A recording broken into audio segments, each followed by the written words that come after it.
Hello friends, आज हम बात करेंगे क्लास 12 फिजिक्स पे बहुत ज़्यादा ही मोस्ट इंपॉर्टेंट टॉपिक के बारे में। ठीक है, जो कि है हाइगेंस के द्वितीयक तरंगिकाओं के सिद्धांत के आधार पर प्रकाश के परावर्तन की व्याख्या का डेरिवेशन। ठीक है, 5 नंबर का एग्जाम में पूछा था और बहुत ज़्यादा ही मोस्ट इंपॉर्टेंट डेरिवेशन है। ठीक है, इसके पहले वाले वीडियो पे हमने आपको हाइगेंस का द्वितीयक तरंगिका का सिद्धांत क्या होता है इसके बारे में बताया था। आज हम उसी सिद्धांत के आधार पर प्रकाश के परावर्तन की व्याख्या करने वाले। ठीक है, तो यार भाई प्लीज वीडियो को शुरू से लेकर आखिर तक जरूर देखना है। एकदम मस्त तरीके से समझाएंगे कैसे ये चित्र बनाना है, कैसे थ्योरी लिखनी है और कैसे पूरा डेरिवेशन करना है। कुछ भी रटना नहीं, सब मस्त से समझोगे, तो वीडियो को आखिर तक देखते रहना। तो चलो बात करते हैं हाइगेंस के द्वितीयक तरंगिकाओं के सिद्धांत के द्वारा प्रकाश के परावर्तन की व्याख्या। ठीक है, तो देख सकते हो एकदम मस्त तरीके से। सबसे पहले हम आपको बताते हैं इसका चित्र कैसे बनाया जाए। इसके चित्र को बनाना आपको सिखाते हैं, फिर आपको आगे बताते हैं। तो चलो इसका चित्र बनाते हैं, कैसे बनाए। आप देखो, बात करें चित्र कैसे बने तभी तो पूरा डेरिवेशन होगा। तो हमें द्वितीयक तरंगिकाओं के सिद्धांत के आधार पर परावर्तन की व्याख्या करनी। तो सबसे पहले थोड़ा सा परावर्तन के बारे में समझ लो, फिर चित्र पे आपको पूरा समझाते हैं। तो देखो, पहले बात करें परावर्तन क्या होता है, प्रकाश का परावर्तन। तो देखो, परावर्तन पे आपने पढ़ा होगा कि एक आपका परावर्तक पृष्ठ होता है। जब उस पर कोई आपतित किरण आती है तो हम उस पर एक अभिलंब खींचते हैं इस टाइप से। ठीक है, और फिर वो क्या होती है, इस टाइप से परावर्तित होकर चली जाती है।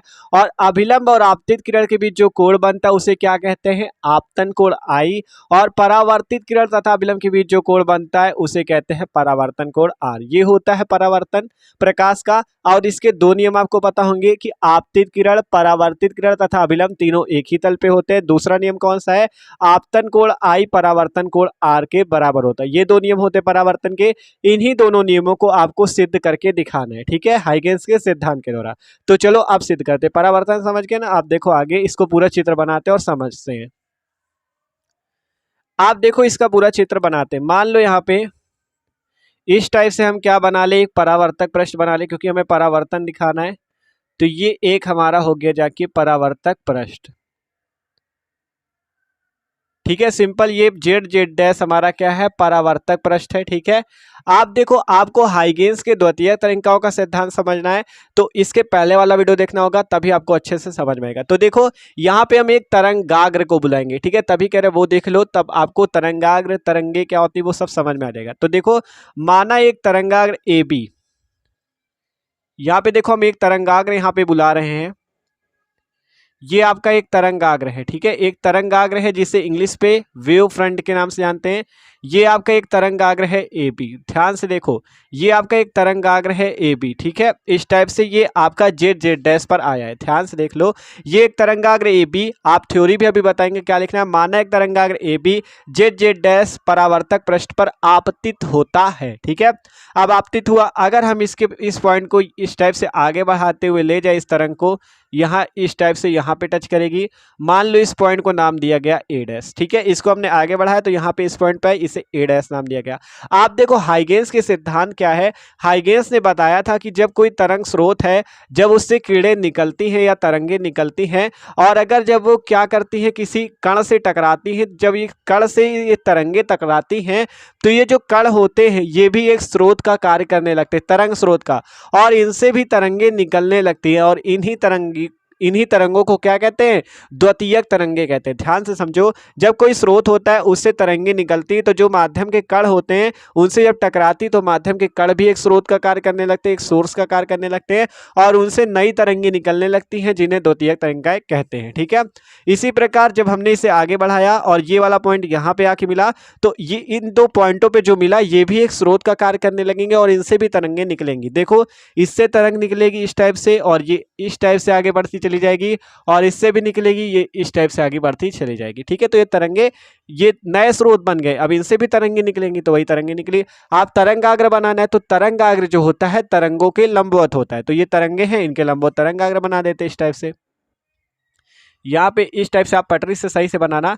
इस पॉइंट को मान लेते हैं बी डैश। तो यहाँ पे ये जो ए डैश बी डैश है ये भी एक प्रकार का तरंगाग्र है। कैसा है वो लिख देते हैं यहाँ पे जो जेड जेड डैश था ये आपका परावर्तक पृष्ठ था। क्या था ये, परावर्तक पृष्ठ था, परावर्तक पृष्ठ। और ये जो आपका यहाँ पे ए बी है ये क्या है, आपतित तरंगाग्र है।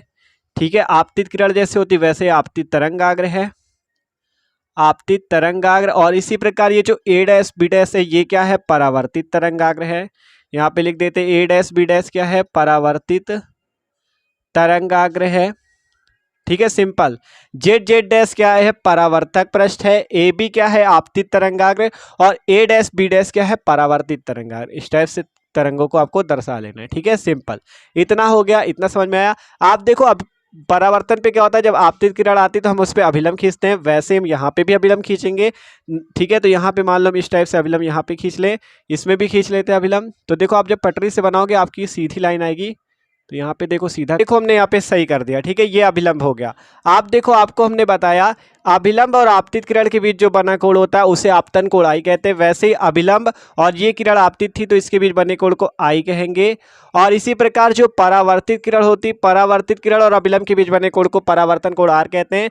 तो ये आपका अभिलंब है, ये परावर्तित किरण, तो इसके बीच बने कोण को परावर्तन कोण आर कहेंगे, ठीक है। ये सिंपल सी बात है, इतना समझ में आया। आपतित किरण और अभिलंब के बीच बने कोण को आई आपतन कोण, और परावर्तित किरण और अभिलंब के बीच बने कोण को परावर्तन कोण आर कहते हैं, ठीक है सिंपल। आप देखो यहाँ पे मैथ में एक चीज होता है शीर्षा विमुख कोण।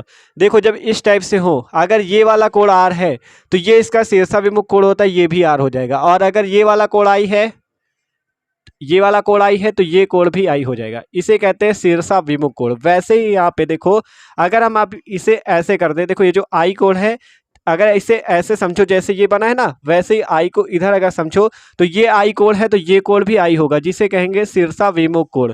वैसे ही ये कोण आर है तो ये वाला कोण भी आर होगा, इसे कहेंगे शीर्षा विमुख कोण। ये आपको समझना होगा, अगर ये कोण आई तो ये भी आई होगा, क्योंकि शीर्षा विमुख कोण मैथ में होता है, ठीक है। वैसे ही अगर ये कोण आई तो ये आई हो जाएगा, ये कोण आर तो ये आर हो जाएगा, ठीक है सिंपल सी बात।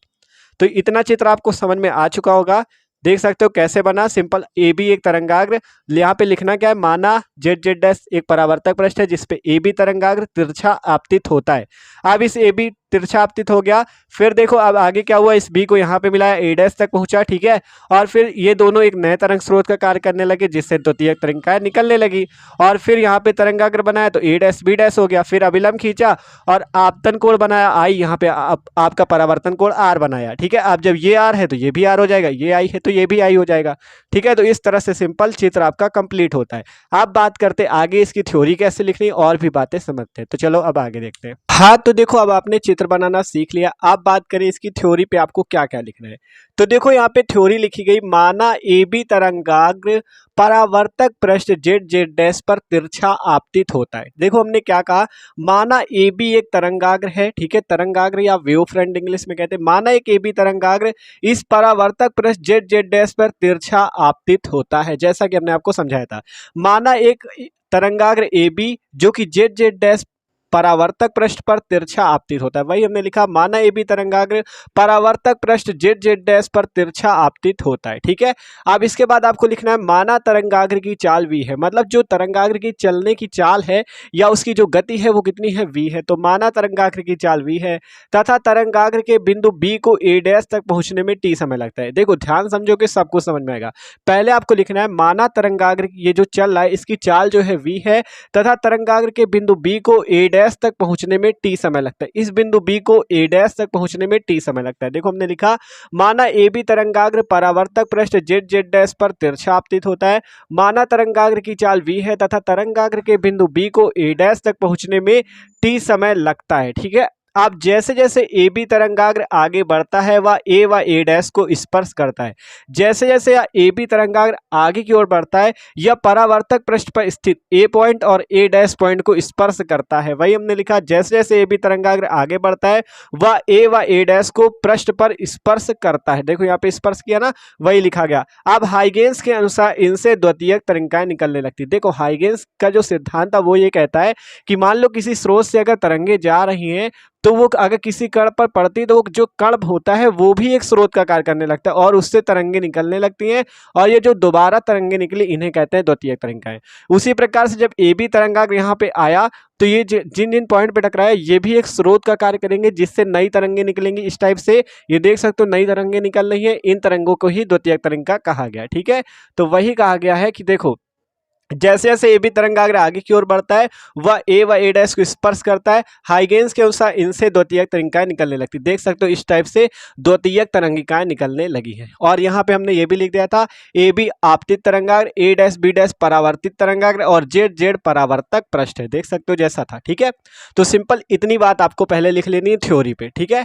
आप देखो आगे का डेरिवेशन की बात आती है, डेरिवेशन इसका कैसे किया जाए। तो सबसे पहले आपको करना क्या है, क्योंकि आपको दोनों नियम परावर्तन के सिद्ध करने। पहला नियम कि आपतित किरण, परावर्तित किरण तथा अभिलंब तीनों एक ही तल पे होते हैं। दूसरा नियम आपतन कोण आई और परावर्तन कोण आर दोनों बराबर होते हैं। तो ये सिद्ध करके दिखाने कैसे करें, तो देखो सबसे पहले यहाँ पे हम लिखते हैं, देखो आपसे हमने कहा था कि माना तरंगाग्र की चाल v है तथा तरंगाग्र के बिंदु b को a डैश तक पहुंचने में t समय लगता है। इस बिंदु b को a डैश तक पहुंचने में t समय लगता है, ठीक है। तो एक बार आप लोग इसका स्क्रीनशॉट ले लो थ्योरी का, फिर आगे इसको इरेज कर देंगे और आगे का डेरिवेशन करते हैं, ठीक है। अब आगे का डेरिवेशन देखो, आपसे हमने कहा b को a डैश तक पहुंचने में t समय लगता है, तो आप यहां से क्या लिख सकते हो, दूरी बराबर, दूरी बराबर फॉर्मूला क्या होता है, दूरी बराबर फॉर्मूला होता है चाल गुणे समय। दूरी बराबर क्या फॉर्मूला होता है, चाल गुणे समय, ठीक है।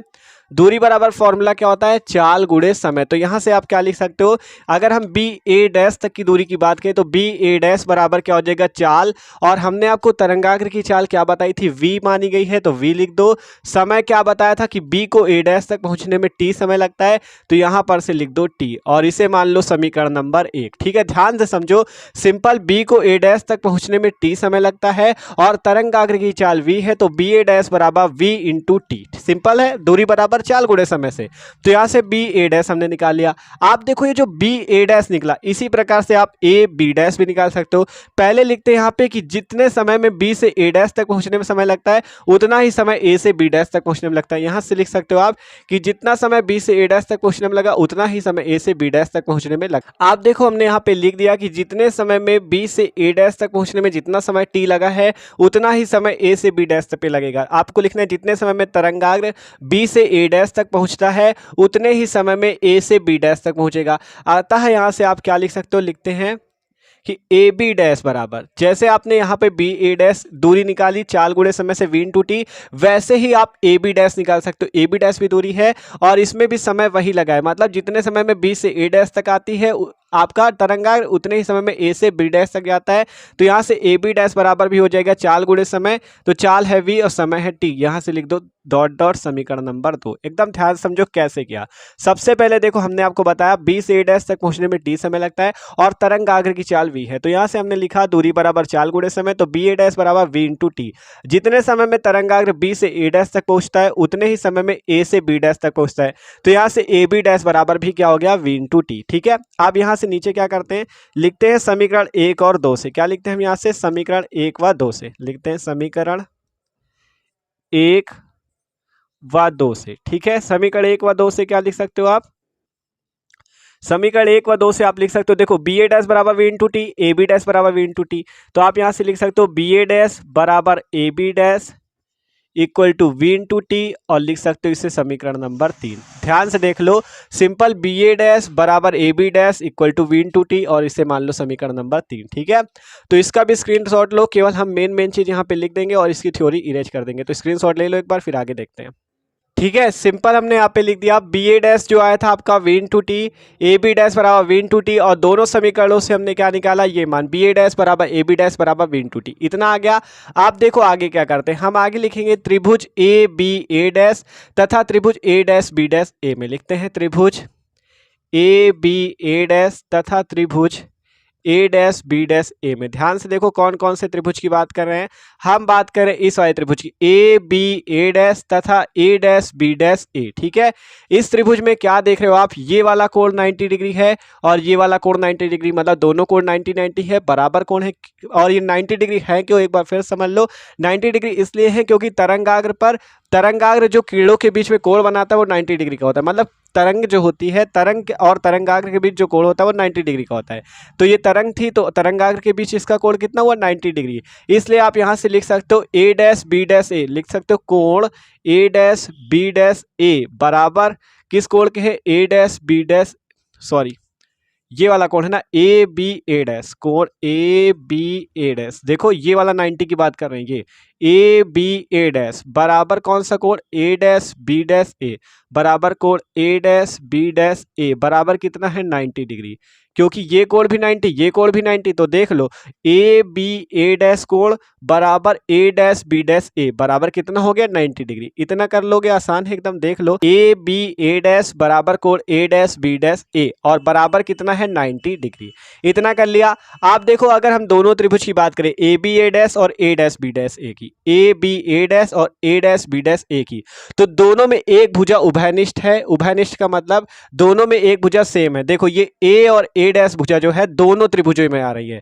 अगर ए बी ए डैश की बात को तब भी आपको ए डैश भुजा मिलेगी, और अगर ए डैश बी डैश ए की बात को तब भी आपको ए डैश भुजा मिलेगी। तो यहां से हम लिख देते हैं ए डैश भुजा उभयनिष्ठ, ए डैश भुजा उभयनिष्ठ।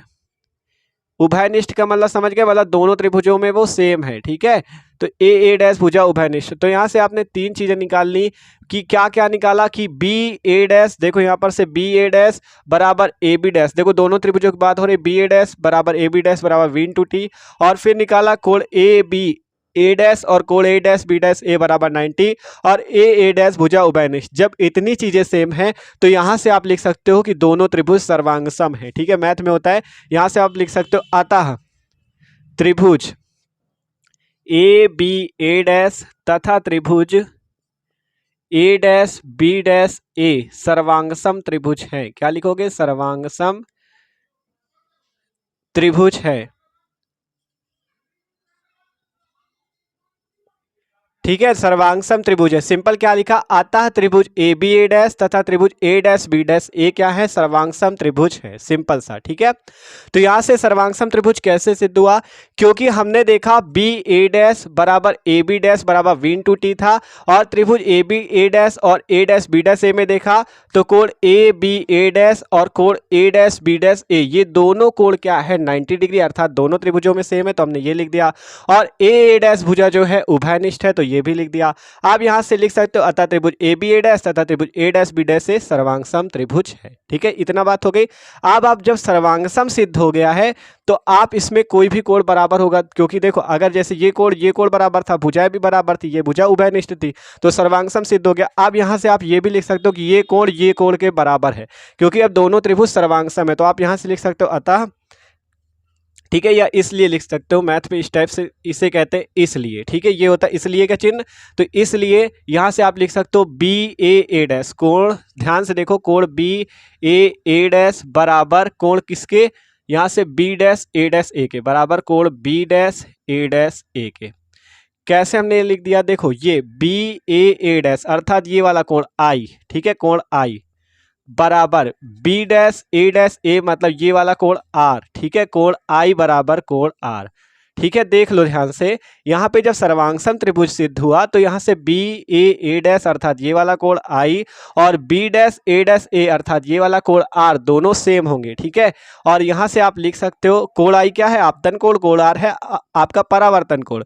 तो यहाँ से आप क्या लिख सकते हो, आपतन कोण बराबर परावर्तन कोण, आपतन कोण बराबर परावर्तन कोण। और ये परावर्तन का कौन सा नियम है, परावर्तन का दूसरा नियम लिख सकते हो, अतः यही परावर्तन का दूसरा नियम। तो आपने हाइगेन्स के सिद्धांत से परावर्तन का दूसरा नियम सिद्ध कर दिया, अतः यही परावर्तन का दूसरा नियम है। ठीक है, परावर्तन का कौन सा नियम भैया, दूसरा नियम है, अतः यही परावर्तन का दूसरा नियम है। सिंपल सिद्ध कर दिया हमने। ठीक है, तो देखो परावर्तन का दूसरा नियम सिद्ध हो गया कैसे, कोण बी ए डैश कोण आई बराबर ये वाला कोण आर दोनों सेम है, अतः आपतन कोण बराबर परावर्तन कोण, अतः यही परावर्तन का दूसरा नियम। सेम इसी तरह लिखना है आपको। ठीक है, इतना लिख दिया। आप देखो दूसरा नियम तो सिद्ध हुआ, अभी पहला नियम बचा ना। पहला नियम कैसे सिद्ध करोगे, देखो अगर बात करें यहाँ पे, अगर हम बात करें ये जो ए बी भुजा है, ए डैश बी डैश है और ए डैश है और जेड डैश, जितनी भी भुजाएं हैं ये सब कहाँ है, इस बोर्ड पर ही तो है, और आपकी कॉपी पे कहाँ है, कागज के तल पर ही तो है। तो आप यहाँ से क्या लिख सकते हो कि आपकी मतलब कि जो आपतित किरण, परावर्तित किरण तथा अभिलंब, ये जो बीच में अभिलंब है ये क्या है, कागज के तल पे स्थित है, अतः ये क्या है, परावर्तन के प्रथम नियम का पालन करते हैं। तो एक बार इसका स्क्रीनशॉट ले लो, तो हम आपको लिख के भी दिखा देते हैं। तो स्क्रीनशॉट ले लो एक बार, तो देख सकते हो हमने यहाँ पे लिख दिया कि चूंकि A B A dash B dash और जेड डैश कहाँ है, कागज के तल में है, कागज के तल में है, यहाँ हमारे में तो बोर्ड में है, आप पेपर पे बनाओगे, कॉपी पे बनाओगे तो आपके कागज के तल में होंगे। तो चूंकि A B, A dash B dash और जेड जेड डैश कागज के तल पे हैं, अतः इन पर खींचे गए जो अभिलंब होंगे, ये जो इन पर खींचे गए अभिलंब होंगे ये भी एक ही तल में होंगे। अतः आपतित किरण, परावर्तित किरण तथा अभिलंब तीनों एक ही तल में होंगे और यही परावर्तन का पहला नियम। इस टाइप से आपको पूरा लिख देना है, ठीक है। तो स्क्रीनशॉट ले लो। और दूसरा नियम आपने सिद्धि कर दिया था, आपतन कोण बराबर परावर्तन कोण, यही दूसरा नियम। तो इस तरह से भाई आप हाइगेंस के द्वितीयक तरंगिकाओं के सिद्धांत द्वारा प्रकाश के परावर्तन की व्याख्या कर सकते हो। तो वीडियो अच्छा लगा हो तो लाइक कर देना, चैनल को भी सब्सक्राइब कर लेना और क्लास 12 फिजिक्स की प्लेलिस्ट आपको मिल जाएगी डिस्क्रिप्शन पे, उस पर जाकर और भी वीडियो चेक कर सकते हो। तो okay, thanks for watching this video.